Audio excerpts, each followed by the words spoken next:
Khanna has previously been on the Damage Report. We've interviewed him about his Supreme Court reform bills. He is once again putting forward legislation that would create an 18-year term limit for justices appointed after the law was enacted.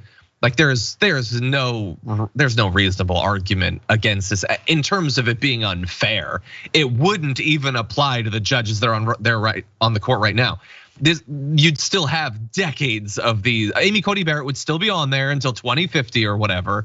But it would make it a little bit more responsive. By the way, here's a fun, pointless fact. Did you know 68% of Americans back term limits for Supreme Court justices?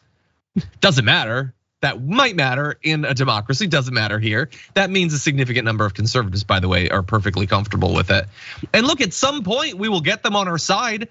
All it'll take is 20 years to pass of Democrats somehow winning the presidency every single time and gradually remaking the court. And once we have a 6-3 majority, then the Republicans will be on our side.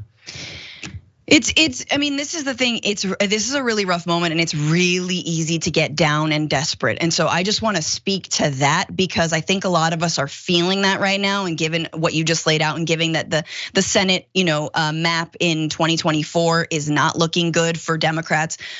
And also given the fact that we elect a centrist like Joe Biden and we get nothing, we get crumbs, we get things for a brief moment of time, but only because there was a once in a lifetime pandemic and then it all gets rescinded. We get a little bit of a delivering on student debt and then it gets overturned or deemed illegal by the Supreme Court. And of course, Joe Biden is not trying to expand this court, not trying to enact these term limits. And I just want to say, we are going to have to do two things in the coming years. Fight like hell outside of electoral politics. We need movements, we need grassroots organizations, we need to get our kicks, we need to get our success stories locally through maybe our workplace unions, maybe grassroots organizations in our neighborhoods, whatever you can do, because you can affect change. The federal level is a little bit effed, however, and I will just say, it doesn't mean elections do not matter and voting does not matter. We need absolutely to motivate and activate a base that has been completely disregarded by the Democratic Party that relies on our votes.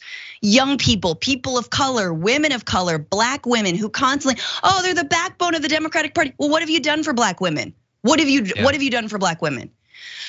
That being said, the only way to fight is through. You guys, I'm a new mom and this is what it feels like, man. Every day you're like, the only way to get through this is to go through it. We gotta get up in the middle of the night. We gotta do that hard work. We have to do this work, but we cannot put all of our eggs either in the electoral basket or out. We cannot turn our backs on elections either, because that's exactly what the right wants from us, is to be disengaged and not to vote. Yeah, I'm always highly suspicious of supposed political strategies that, when you think about them for even a second, obviously are exactly what the right would have people do if they were in charge. And I don't generally want the right to be in charge, so I try to avoid acting in a way that they would prefer that I act. Yeah, you're right. First of all, we can't just focus on elections because elections only happen every few years and there's a lot of stuff that needs to be done in the meantime. But when the elections do come, like just pretending that they don't matter and that handing over power to fascists for a few years has no consequences.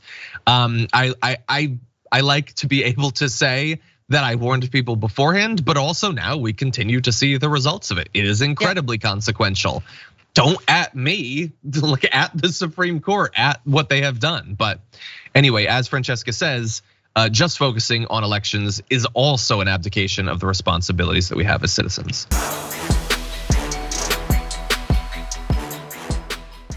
Check out the Damage Report podcast each day, wherever you get your podcasts, whether Pocket Casts or Stitcher or iTunes.